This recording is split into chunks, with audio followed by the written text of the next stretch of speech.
이 시간 우리는 죄인입니다 라는 제목을 가지고 함께 말씀을 증거하고자 합니다. 두 분류의 의사가 있다고 합니다. 한 부류는요, 환자의 병이 암으로 진단되거나 혹은 중한 병으로 진단되었을 때에 그것을 알려줄 때 있어서 정확하게 또한 확실하게 직접적으로 환자에게 알려주는 분류가 있다고 합니다. 환자가 그걸 받아들이기 힘들지라도 이것을 정확하게 알려준 것이 의사의 본연의 의무라고 생각하기 때문이죠. 특히나 미국에서는요, 의사가 정확하게 본인에게 변명이 어떤지 알려주지 않으면 소송을 받는다고 합니다. 그렇기 때문에 정확하게 알려줘야 하는 것이죠.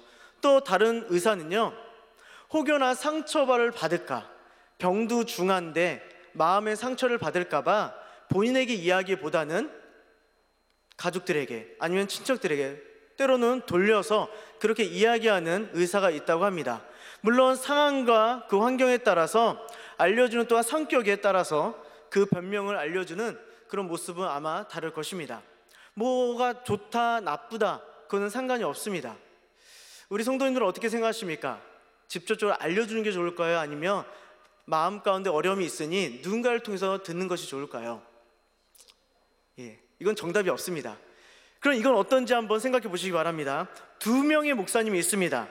미국에 어느 두 명의 목사님이 계신데요, 한 분은 그 지역에서 설교를 잘하기로 소문난 분이십니다. 그래서 설교를 할 때마다 수많은 사람들이 교회에 모여서 그 설교를 듣습니다. 또한 그 목사님이 펴낸 설교책은요, 정말로 많은 사람들에게 사서 읽히는 베스트셀러가 되었습니다. 사람들이 그 설교집을 통하여 설교를 듣고 또 설교를 볼 때마다 감동과 감격이 물밀듯이 들려옵니다. 그래서요, 변화되기도 하고 또 삶의 도전을 갖기도 합니다. 그래서 부흥이 일어나기도 하고 사람들에게 여러 가지 말씀 가운데 설 수 있도록 도전도 줍니다. 그래서 사람들에게 참으로 인기가 좋죠. 그런데 그의 설교 가운데는 죄에 대한 이야기는 없습니다. 왜요? 사람들이 좋아하는 이야기를 해줘야 되기 때문이죠. 반면에 또 다른 목사님이 있습니다. 그 목사님이 사역하시는 곳은요, 가난한 사람들이 모여 사는 지역이었습니다. 이 목사님이 사역하시는 교회에 특이한 특징이 있는데, 그 교회에 가보면 강대상 앞에 방탄유리를 설치해 놓았다고 합니다.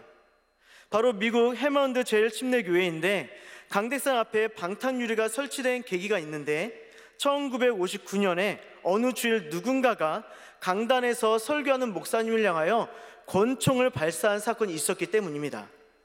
이 교회 목사였던 잭 하일스 목사님은요, 철저하게 인간의 죄를 드러내는데 그런 설교로 유명한 분이셨습니다. 그는 설교를 통해 인간의 죄를 적나라하게 드러내었고 몇몇 사람들은 굉장히 불편함을 느꼈습니다. 찔림도 느꼈고 내 이야기로 여겨졌기 때문에 거기에 분노하여 권총을 쐈던 것이죠. 다행히 명중되지 않아 목숨은 구했지만 그런 일이 있은 후에 마음을 놓을 수 없었던 교회 직원들은 회의를 열어서 안 되겠다 해가지고 방탄유리를 강대상 앞에 설치한 것입니다. 그런데요, 그럼에도 불구하고 목사님의 죄에 대한 설교는 멈추지 않았습니다. 오히려 죄를 더 외쳤고 회개를 더 촉구했습니다. 그래서 듣다 못한 교인들이요, 강단에 선 목사님을 향하여 목사님 이제 그만 죄에 대해서 이야기해 주십시오. 우리도 불편하고요, 목사님도 위험에 처하지 않습니까? 라고 이렇게 권면 아닌 권면했습니다. 목사님이 어떻게 했을까요? 그래? 이제 하면 안 되겠다 라고 했을까요? 아니요, 변하지 않고 그대로 죄에 대한 설교를 하고 회개에 대한 촉구를 계속적으로 전했습니다. 그 목사님은 한 가지 마음을 가졌던 것 같습니다. 한 사람이라도 변화된다면, 한 사람이라도 자신의 죄를 깨닫고 변화되어 진실됨으로 하나님의 제자가 될 수 있다면 그 메시지는 결코 멈춰서는 안 된다는 것이죠. 누군가에게는 인기 없을 수 있습니다. 누군가에게는요, 위협을 당할 수 있습니다. 그러나 그것이 그 목사님의 메시지 가운데 올바른 진리가 담겨져 있다고 한다면 그 메시지는 멈추면 안 된다는 것이죠. 설교가 무엇입니까? 말씀이 무엇입니까? 누군가의 귀 가운데 정말 좋은 꾀까리 소리로 들려 기분 좋게 해주는 그런 말씀일까요? 오늘은 저는 조금 불편한 말씀을 드리려고 합니다. 이때까지 우리의 말씀에 듣는 태도가 어땠는지 다시 한번 되새겨 보자는 것입니다. 웃기고 재밌는 목사님 말씀 가운데 우리는 즐거워합니다. 그리고 마지막에 이렇게 이야기하죠. 참 은혜를 많이 받았습니다 라고 이야기하죠. 대신 찔림이 있고 왠지 내 안에 말씀을 통하여 괴로움을 당한다고 한다면 오늘 말씀은 영 아니올시다 라고 우린 그렇게 생각하고 있지는 않습니까? 두 분의 목사님 중에 어떤 목사님이 제대로 된 목사일까요? 답은 없습니다. 그렇다고 제가 첫 번째 서두에 이야기했던 목사님이 아니다라는 건 아닙니다. 그러나 우리가 어떤 말씀의 태도를 갖고 있는가, 그것을 한번 생각해 보자는 것이죠. 중요한 것은요, 예수님과 바울과 사도들은 달콤한 말로 우리의 기분을 좋게 해주고자 말씀을 증거하지 않았다는 것입니다.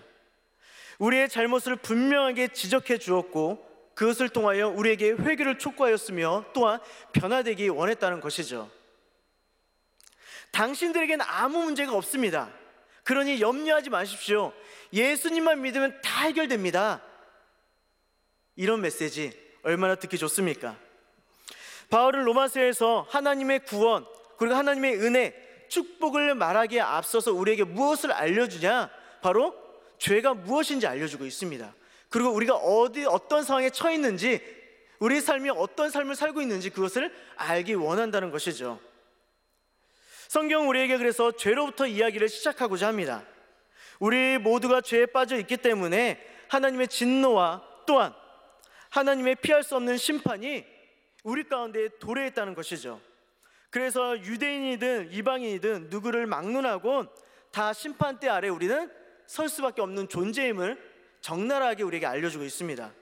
그래서 그것을 증명하고자 로마서 1장부터 3장까지 저술하고 있는 것이죠. 인간이 이런 상태이기 때문에 하나님의 진노와 심판이 우리 앞에 기다리고 있으며 우리 모두는 그것을 통하여 구원받을 수밖에 없는 존재임을 다시 한번 확인시켜 주는 것이죠. 오늘 본문도 하나님께서 어떻게 죄에 대해서 심판을 준비하고 계시는지, 또한 우리가 그 심판 앞에서 어떠한 방법으로도 어떠한 모습으로도 면할 방법이 없는 존재임을 증거하고 있습니다. 그래서 우리 말씀 가운데 이렇게 이야기하죠. 6절 같이 읽어볼까요? 6절 우리 읽어보도록 하겠습니다. 시작. 하나님께서 각 사람에게 그 행한 대로 보응하시되, 무엇이라고 말하고 있습니까? 그 행한 대로 보응하시되, 각 사람에게 그 행한 대로 보응하시되 라고 말씀하고 계십니다. 그러니까 하나님의 심판은요, 각 사람에게 주어지는 것이고 그 삶의 행태대로 우리에게 주어지는 것임을 알려주고 있습니다. 사람이 은밀하게 지은 죄까지 다 하시고 모든 것을 심판하시기에 유대인이든 헬라인이든 이방인이든 모두 다 상관없다는 것이죠. 예외되는 자가 단 한 사람도 없다는 것입니다. 어떻게 보면 이것을 보면 우리에겐 희망이 없어 보입니다. 무엇 가운데 우리가 서겠습니까? 희망 없는 존재 가운데 모두 다 심판대에 서고 모두 다가 하나님 앞에 엎드릴 수밖에 없는 존재임을 보여주고 있는데 어떤 희망을 우리가 바라볼 수 있겠습니까? 그러니 유대인이든 헬라인이든 모든 자들이 심판을 받게 되고 그 가운데서 하나님 앞에 진노의 불 앞에 우리는 설 수밖에 없는 존재임을 우린 먼저 인식해야 되는 것이죠. 그래서 6절에서 11절 말씀 가운데 하나님께서 우리에게 분명히 이것을 알려주는 것입니다. 봐라, 각 사람에게는 그 행한 대로 보응하실 것이다. 너희는 이것을 분명히 먼저 깨닫고 알고 있어라 라고 말씀하시는 것이죠. 하나님의 심판은 지극히 개인적인 것입니다. 어떤 단체나 어떤 공동체나 어떤 집단에게 주어지는 것이 아니라 하나님의 심판은 개개인에게 주어지는 것입니다. 그래서 우리는 안주할 수가 없는 것이죠. 왜요? 내 옆에 있는 사람이 믿음이 좋아서 내가 더불어 신앙생활을 같이 했지만 심판은 나에게도 주어지는 것이고 이 사람에게도 주어지는 것이기 때문에 이 사람 따라 내 믿음이 그에 대해서 심판대 가운데 벗어나는 것이 아니기 때문이라는 것이죠. 그런데 우리는 착각을 합니다. 어떤 착각이냐? 나만의 하나님을 갖고 나만의 하나님으로 다른 사람들을 차별하며 신앙을 우리가 거부하는 것이죠. 그러니까 모두 다 함께 심판대에 서게 되는데 나의 하나님은 나를 사랑하시니까 나를 심판대에 서지 않게 하실 거야 라는 착각 가운데 나만의 하나님을 만들어 놓는 것입니다. 그래서 나의 하나님만이 최고다, 나의 하나님만이 나를 이끌어 주신다라고 생각하는 것이죠. 혹시 예수님을 그림으로 그려보신 적 있으십니까? 우리가 잘 알고 있는 예수님의 성화들은요, 대부분 서양인의 기준으로 그려져 있습니다. 금발에 단발, 그리고 짙은 쌍꺼풀이 그어져 있는 눈, 그리고 배옥 같은 얼굴, 그리고 잘생긴 외모, 그 정도의 예수님이 우리 가운데 알고 있는 예수님의 모습이죠. 물론 기독교가 미국에서부터 우리 가운데 들어왔기 때문에 서양 선교사들의 모습을 따라서 그렇게 예수님이 우리 가운데 지금 상상되어지고 생각나는 것 같습니다. 물론 상황과 환경에 따라 예수님을 생각하고 상상한 건 다르죠. 아프리카 어린이들에게는요, 예수님을 그려보라라고 하면 까맣게 색칠한다고 합니다. 또한 백인들은 금발의 백인 미남으로 예수님을 그린다고 하죠. 우리 동양인들은 어떻게 그릴까요? 우리 얼굴처럼 황토색의 얼굴, 살색이라고 이야기하죠. 살색의 얼굴로 예수님을 그린다고 합니다. 물론 문화에 따라서 예수님을 각각의 상황에 따라 현상화시켰죠. 그런데요, 이는 또한 어떤 이면이 있냐? 내가 생각하는 예수님을 그릴 때 우리가 못생기게 그리진 않잖아요. 나의 단점을 빗대어서 그렇게 그리진 않습니다. 가장 멋있는 예수님, 가장 잘나 보이는 예수님, 가장 예뻐 보이는 예수님, 가장 장점이 모든 것을 드러내 보이는 그런 예수님을 우리가 그린다는 것이죠. 그러니까 나의 예수님, 나만의 예수님, 또한 나에게 최고의 예수님만 내가 그리고 싶어 한다는 것입니다. 예수님을 자기 편으로 만들고자 하는 건 누구나 똑같은 마음이죠. 예수님은 나의 최고이기 때문입니다. 우리가 얼마 전에 체육대회를 하지 않았습니까? 서지방에 있는 교회들이 모여서 아름다운 교제장을 우리가 보냈습니다. 그런데 참으로 재밌어요. 우리 한 4등 한 것 같죠? 그죠? 왜냐하면 3등까지만 상품을 줬으니까 우리는 4등 했을 거라 우리는 믿습니다. 자, 여러 교회들이 나와서 열심히 체육대회에 참가했습니다. 교회들마다 이렇게 기도했을 것 같아요. 주님, 우리 교회 우승하게 도와주세요. 주님, 우리 교회 승리하게 도와주세요. 우리 교회도 했겠죠, 그죠? 안 했나요? 참으로 겸손한 교회입니다. 아마 이웃 교회들이 많이 했을 것 같습니다. 규모도 다르고요, 또한 담임 목사님도 다르고요, 또한 성격도 다르고요, 위치도 다릅니다. 그러나 동일하게 기도하죠. 우리 교회가 우승하게 도와주세요. 예수님께서 그 기도를 다 들으셨다고 한다면 참 고민됐을 것 같아요. 어느 교회를 우승시켜줄까? 어느 교회가 참으로 기도빨이 좋나? 아마 고민되지 않았을까요? 우리는요, 이렇습니다. 우리가 만유의 주여 만왕의 왕이라고 그리스도를 칭하고 외치며 선포하지만 결국에는 예수님을요, 자기화시키려고 하고 독선적이고 이기적인 자기 종교를 만들려고 하는 그 습성들이 우리 모두에게 있다는 거예요. 그러니까 내 예수님, 나만의 예수님으로 독점적으로 예수님을 내 것으로 갖고자 합니다. 그분을 향하여 우리는요, 어떤 마음을 품어야 될까요? 그런데요, 예수님은 우리에게 모두의 예수님 아니겠습니까? 우리 모두의 하나님 아니시겠습니까? 왜냐하면 하나님은 각 사람에게 동일한 은혜를 베풀어 주시기 때문입니다. 그런데 그 은혜를 누리고 받는 우리의 모습에 따라 우리가 그것을 달리 바라보는 것이죠. 예수님께서 우리에게 동일한 은혜 가운데 우리에게 주셨습니다. 그리고요, 또한 동일한 심판대에 우리를 세우시겠다고 말씀하십니다. 우리가 기억할 것은요, 인간은 자기 스스로 볼 때에 참으로 의롭다 여긴다는 것이죠. 내가 그리스도를 믿고 따름으로 말미암아 나는 의롭다 스스로 이렇게 여긴다는 것입니다. 교회의 발만 비춰도, 또한 예배만 들어도 나는 의로워진 것 같은 그런 느낌이 우리 가운데 다가온다는 것이죠. 그런데요, 하나님 앞에서 하나님의 기준에 따라 바라본다면 우리가 정말로 의로운 자일까요? 그렇다면 우리가 어떻게 이 의로운 자로서의 길을 걸어갈 수 있는가? 그에 대한 길이 어디에 나와 있냐? 7절에 나와 있습니다. 우리 7절 같이 읽어볼까요? 시작. 참고 선을 행하여 영광과 존귀와 썩지 아니함을 구하는 자에게는 영생으로 하시고, 아멘. 영생으로 하시고, 영생을 주신다. 영생을 얻을 수 있는 방법이 무엇이라고 나와 있습니까? 선을 행하며. 자, 여기서 말하는 선이 무엇일까요? 인간이 말하는 어떤 도덕적인, 윤리적인 선을 이야기하는 것은 아닙니다. 하나님의 시각에서 보는 영적인 선이죠. 즉 뒤에 나오는 영광과 존귀와 썩지 아니하는 것에 속하는 하나님의 절대적인 선이라는 것입니다. 그런데 사람 중에 이런 하나님의 선을 만족시킬 만한 그런 사람들이 있을까요? 하나님은 완전한 분이라고 말씀하십니다. 신실한 분이라고 말씀하시죠. 그 하나님에게는 인간의 그 어떤 착한 행위도요, 하나님께서 원하시는 기준에 미달할 수밖에 없습니다. 우리가 지금 이 땅 가운데 발을 붙이고 살고 있지 않습니까? 높은 건물을 보면 참 높다, 어떻게 인간의 기술로 저렇게 높이 건물을 쌓을 수 있는가? 라고 이렇게 감탄을 합니다. 또한 높은 산을 보면 위대해 보이고 거대해 보이죠. 우와, 감탄사를 우리가 외칩니다.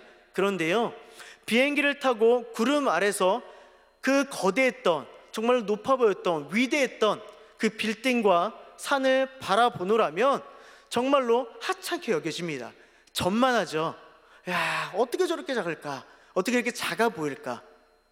마찬가지입니다.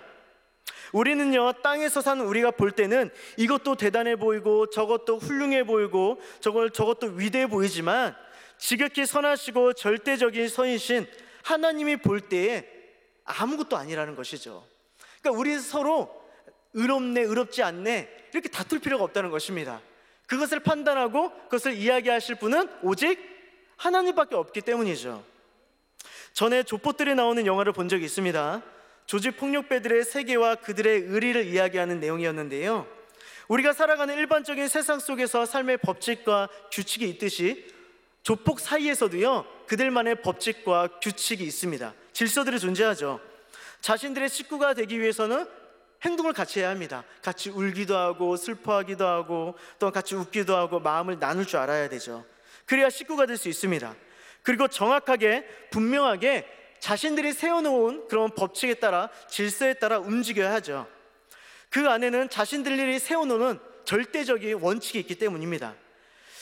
그런데 그것은 말 그대로 조폭 사이에서만, 조폭 세계에서만 통용되는 그런 법이죠.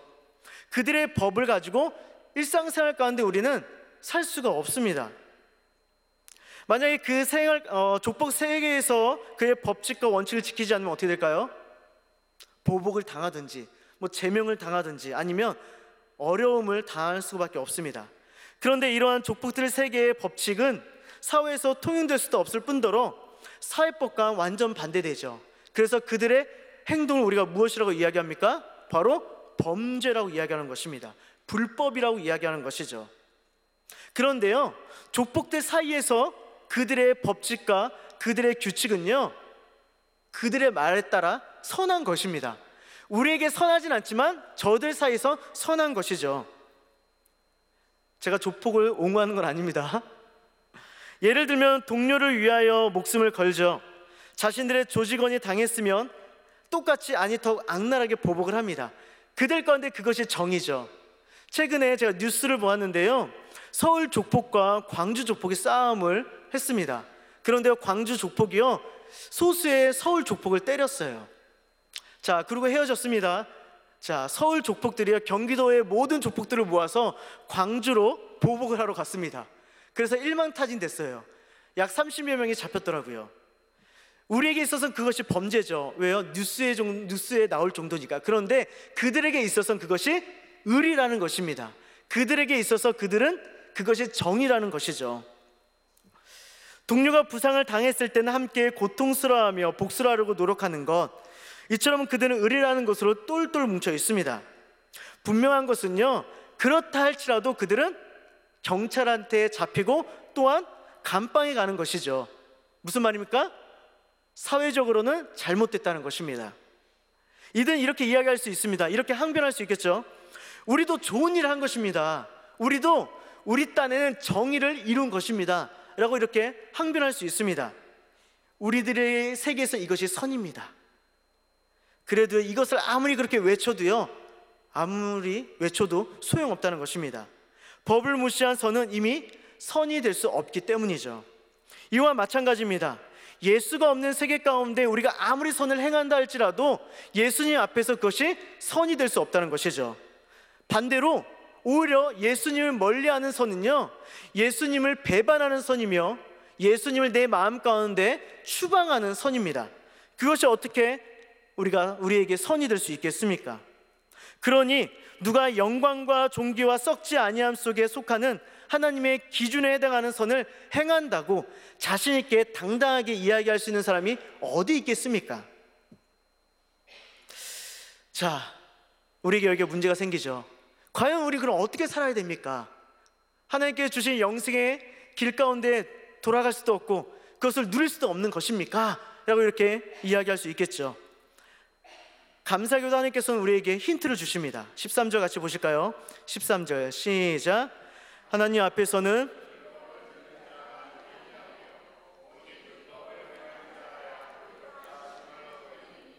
자, 무슨 말입니까?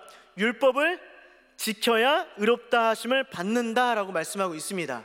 그러니까 율법을 듣는 것으로 끝나는 것이 아니라 율법을 행하는 자가 하나님 앞에 의롭다라고 여긴다는 것이죠. 하나님께서 우리에게 주신 율법이 무엇입니까?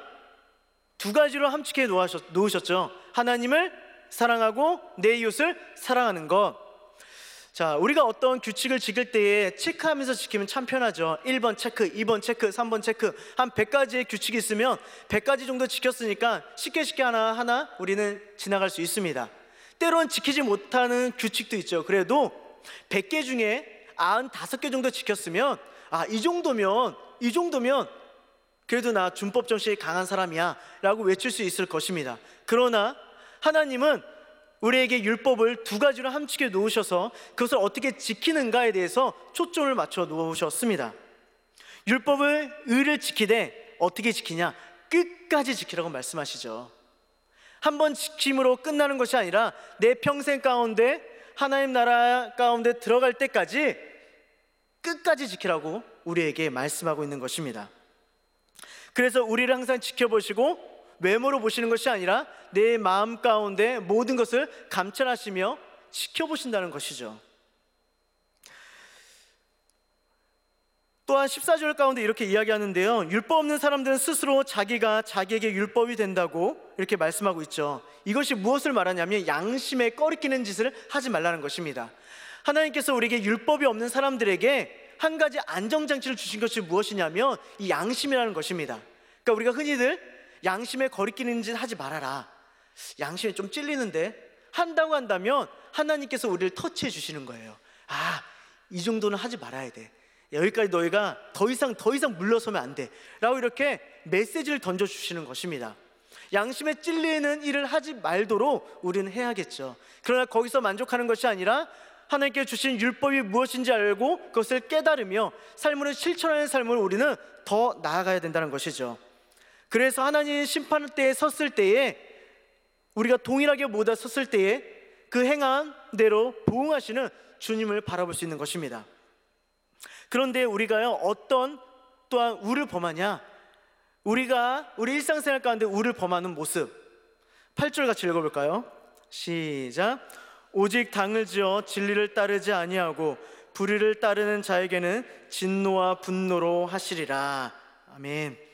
무엇이라고 말씀하시냐면 당을 지어 진리를 따르지 않는다라는 것입니다. 이것은 우리에게 일상생활 가운데 우리가 흔히들 행하는 죄악된 모습이에요. 대부분의 사람들의 악을 행할 때에 절대로 혼자 하지 않으려고 합니다. 왜냐하면 누군가가 동조하는 사람이 있어야 돼요. 왜 동조하는 사람을 만드냐? 나의 죄를 행함에도 불구하고 이 죄가 사라지도록, 죄가 또한 당위성을 갖도록 누군가를 증인으로 만들어 놓는 것입니다. 무슨 말이냐면 옳지 않은 일을 하고 있음에도 불구하고, 또한 그것을 알면도 불구하고, 내가 나쁜 일을 행하고 있음에도 불구하고 누군가를 통하여 그것을 당당하게 만들어 놓는다는 것이죠. 그래서 양심의 가책을 무마하기 위하여 동조자를 세우는 것입니다. 예를 들면 이런 것이죠. 누군가와 다툰 일이 생겼을 때에 대부분의 사람들은 상대방이 잘못했다라고 여깁니다. 물론 나의 잘못도 있지만 나의 잘못은 새카맣게 잊어버린 채 상대방만 잘못했다라고 여기게 된다는 것이죠. 그래서요, 누군가를 세워서 나의 편이 되어주길 원합니다. 그래서 내 잘못이 아닌 저 사람의 잘못이라고 이렇게 만들어 놓고자 한다는 것이죠. 그것이 당을 만든다는 것입니다. 또 이 당을 짓는다는 말 속에 어떤 이야기가 들려있냐? 자기가 틀린 일을 하면서도 고집 부리기 위하여 동조자를 불러 모은다는 뜻을 가지고 있습니다. 근본적으로 무엇이 잘못됐냐면 이것은 하나님과 나의 관계를 깨뜨리는 모습으로 나타난다는 것이죠. 결국 모든 악행 가운데 설 수 있도록, 그것을 당당하게 여길 수 있도록 하나님 앞에 하나님이 계시는 것을 거부하는 하나의 도구로 만들어진다는 것입니다. 그래서 자기의 행위가 잘못됨이 없다고 여기는 것이죠. 그래서 하나님은 이런 자에게 진노로 심판하시겠다라고 말씀하는 건 아니겠습니까? 우리도 마찬가지죠. 우리가 당을 지어 누군가를 공격하거나 당을 지어 나의 죄를 숨기고자 하진 않습니까? 스스로 잘못을 알매도 불구하고 내 머릿속에서는 한 곳에선 잊어버리고자, 한 곳에서는 또 이것을 당당히 마치 정의로 둔갑시켜서 이야기하고 있지 않습니까? 우리도 이런 범죄 가운데 서 있는 모습이 아닌지 우리는 곰곰이 나의 자신을 살펴봐야 합니다. 결국에는 내가 어떤 사람인지 우리는 깨달아야 합니다.